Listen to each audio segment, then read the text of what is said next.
So it occurred to me today that I haven't made any videos about living in Florence, which is frankly disgusting. So I decided to make this video just kind of talking about my favorite things about living here, so in no particular order. Okay, so the first thing on my list is the fact that dogs are just allowed here, and I can't really explain it unless you've been to Italy, but like whenever I was coming here, some of the teachers were like, oh, you're gonna, like, there are just dogs everywhere. And I was like, so they're everywhere. Like, they're in the supermarket, they're they're just literally everywhere. Like, there is nowhere the dogs aren't allowed. And they're so well behaved. And half the time, more than half the time, they're not even on leashes. They just are walking casually, like past the Duomo, in supermarkets. Like, they're everywhere. The only place that I have seen a no dogs allowed sign was at the like ballroom of the Pitti Palace. So yeah, they're like literally everywhere. The second thing on my list is the food and the markets.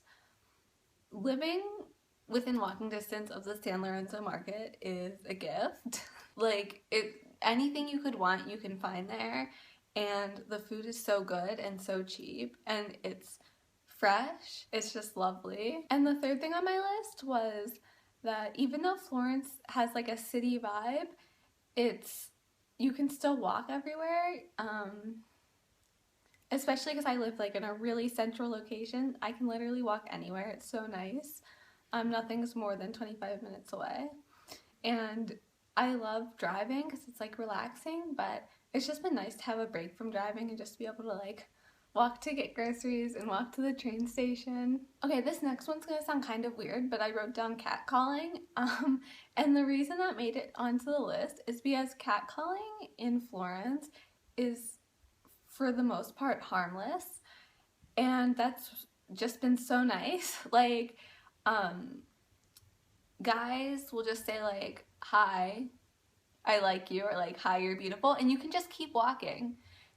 There's no fear of rejecting them because it's harmless. Like, they're not, like in the United States, when someone's catcalling you, you have to think like, is this person literally going to murder me if I ignore him or if I say no? But in Italy, it's just like a game to them. Like, they just say like, hi, you're beautiful, and like reach out to touch your hair, and you can just keep walking and nothing bad happens to you. It is so nice.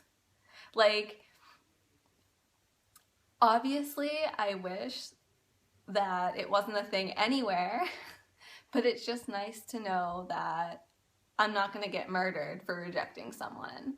And this is all like generally, because obviously like, you never know, but just like in general, I feel very safe even when strangers are disrespecting me on the streets, which has been a nice change. So the fifth thing on my list was Nutella.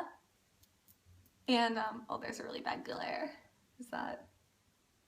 Anyways, yeah, so there's almost no peanut butter in Florence, which I used to eat peanut butter every single day, more than once sometimes. I love Skippy peanut butter. You can get it here, but it's like a little tiny jar for like €4, or sometimes more expensive. Anyways, so I kind of replaced that with Nutella. Yeah, but it's so cheap here for this giant thing that's like almost as big as my head. It was like around €6, and for something this big in the United States, I don't even know if they come this big. Like, it would be so much more expensive, so that's a plus. Okay, I'm realizing that most of these are food related, but the next thing on the list was the wine, and the olive oil here is so cheap. It is so cheap. Like, for a huge bottle of wine that's like actual like good wine, it's like a few euro. Like, something that would be like $50 in the United States is like literally like €6 here. It has been great. We drink wine all the time at home. And the olive oil is also really, really inexpensive. Like, the store brand olive oil that's like, first of all, better than anything I've ever had in the United States, is only like a few euro for like a huge, I don't have it with me right now, but for like the store brand thing of olive oil. It's like this big and it's only a few euro and it's so good. Okay, so the next thing on my list is secret bakeries. So basically secret bakeries are just like if it's 3 o'clock in the morning and you are feeling like a croissant with Nutella, you can go to the bakery and just knock on the side door and the guy will open it and you can give him like €1 or like €2 and he'll bring you some sweets. They're not, I don't think they're really secret. I think everyone knows about them. If you don't know where they are, you can just like walk around at night and try to like sniff them out because it'll be like a really strong like pastry, nice smell, like everywhere else just smells like a city. And I like to think of secret bakeries as like the Denny's of Florence. Like if your life is falling apart and it's 3 o'clock in the morning, you can go there and only spend like $1 or $2 and your life will be like a little bit less shit. So I really have been enjoying that, especially because there's nowhere really to go in Florence after like 9 or 10 unless you want to go to like a club or a bar. So yeah, secret bakeries all the way. Okay, so I don't know how silly this sounds, but one of the items on my list was just like living in Florence. And what I mean by that is I literally have to cross the Ponte Vecchio to get groceries. Like when I walk to class, I can like see the Duomo. I can go to like the Gallery of the Academy for free. Just like so many cool things, and just like living here and going outside and it's like you're living in history. Like I pretty much live next door to the Uffizi Gallery. Like I'm never gonna live somewhere this cool ever again in my life. So just like living here is definitely one of my favorite things about living here. I know that sounds super lame, but whatever. Okay, next I want to talk about how the city moves so slow, and at first it's very frustrating, but now I'm all about it. So what I mean by that is, think like the opposite of New York City. People are literally walking so slow that sometimes they just stop. And it's really frustrating if you're not used to it because the sidewalks are like, sometimes there's only enough room for one person and the one person in front of you is just like stopped to smell some flowers or like talk to whoever they're walking with. Yeah, but there's no rush. Budget airlines. Okay, I cannot go back to living in the United States and having to pay money for flights.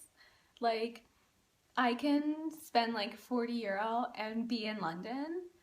Like Ryanair is so good. It's just so nice to have the option to fly anywhere in Europe for super cheap. I think one of the ways they get the cost of the flight so low is that they try to sell you stuff, so the whole flight is kind of like an ad, but I fall asleep like right away on airplanes, so it's not a problem for me. Like I just go, fall asleep, they do their advertising thing, and when I wake up, I'm in Amsterdam. It's great. Okay, and the last thing on my list is coffee or espresso. So I am very basic. I love Starbucks, and there are no Starbucks in Italy. So at first this was a huge problem until I realized the cafes here are so nice. It's just like €1 and you get like a shot of espresso and you don't need anything more than that. Like, yeah, it's really nice to just go up to the bar and like have my shot of espresso and relax, and like everything in Florence is so relaxed and coffee is no exception, and it's really nice. And I don't know what I'm gonna do when I have to go back and okay, yeah, so I think that's it. And like I said, they're in no particular order, and okay, bye.